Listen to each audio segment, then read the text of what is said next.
Yo, it's me, it's RQG.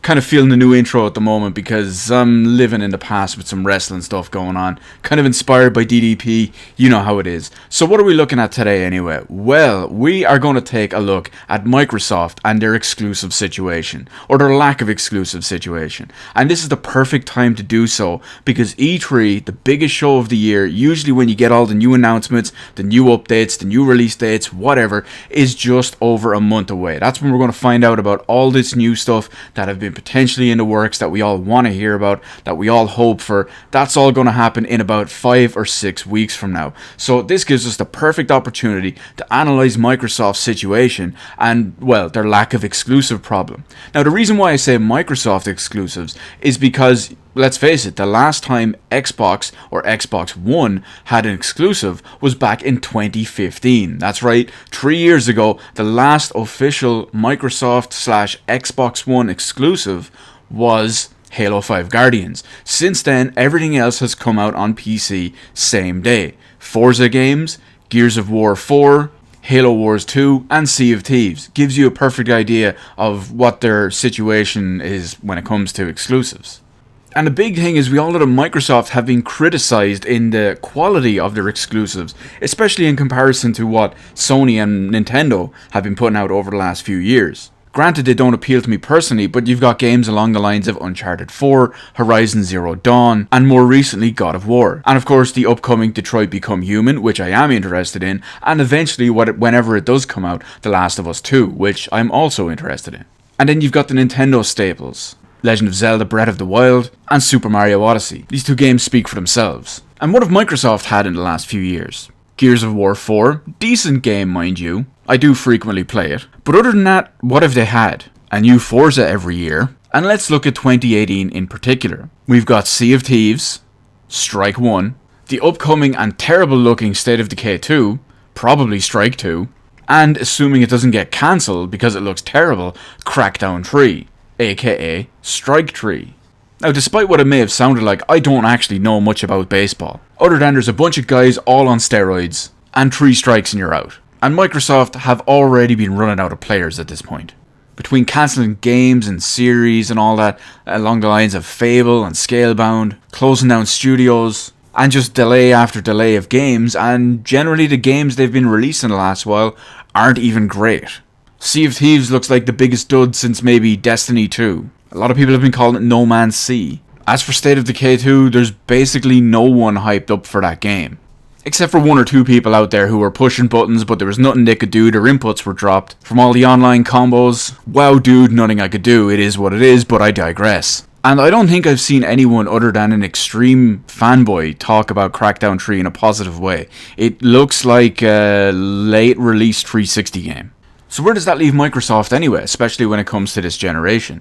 Now, there's all sorts of rumours about the next generation of consoles starting as early as late 2019. I don't think that'll happen, but who knows. But at this point, I believe Microsoft have basically wrote off the Xbox One. 343 Industries have already said that there is not going to be Halo 6 this year, but there may be some sort of other entry or other adventure coming this year that they're going to talk about.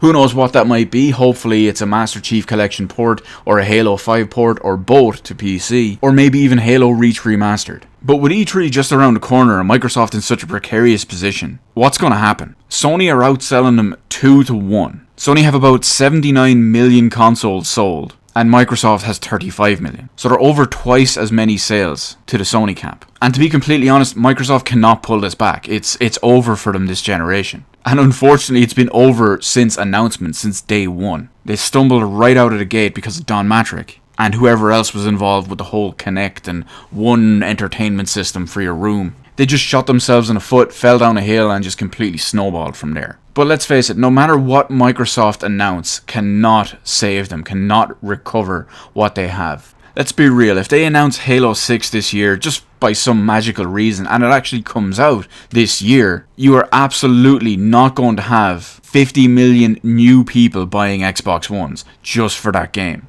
And if Microsoft even stick to their word and release all future games, including all future Halo games on PC, day and date with Xbox One like they promised, you absolutely, definitely will not see that many sales of Xbox One consoles.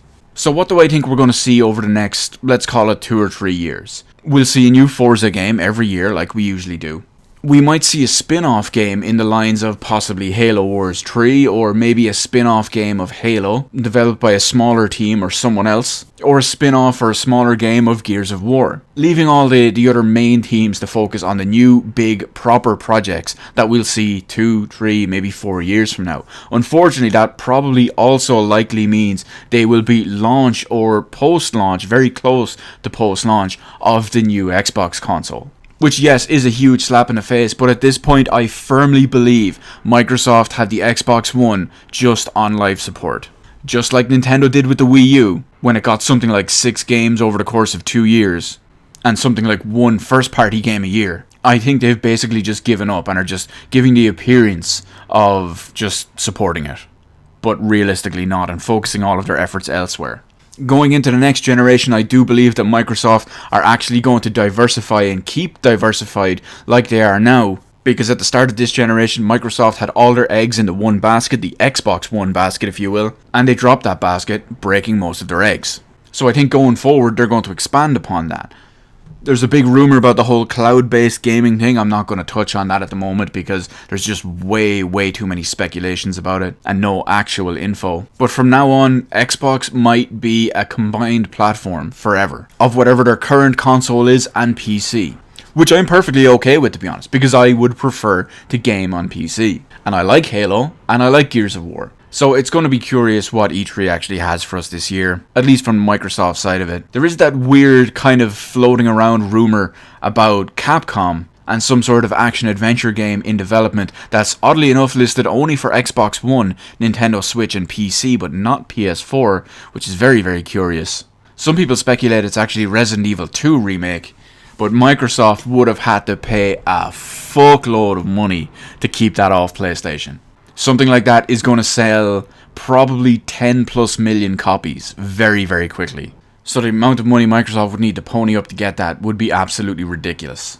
Anyway, that's enough speculation from me for now. We'll have to wait 5 or 6 weeks and see what actually happens. Personally, I don't think I'm going to be absolutely blown away by anything. I do think we'll see 1 or 2 announcements of games in development, like maybe the new Gears or the new Halo, but probably won't release for 2 or 3 years, if not even this console generation. But hey, I'm just going to keep rambling at this point, so let me know in the comments section below what you think of Microsoft's exclusive situation.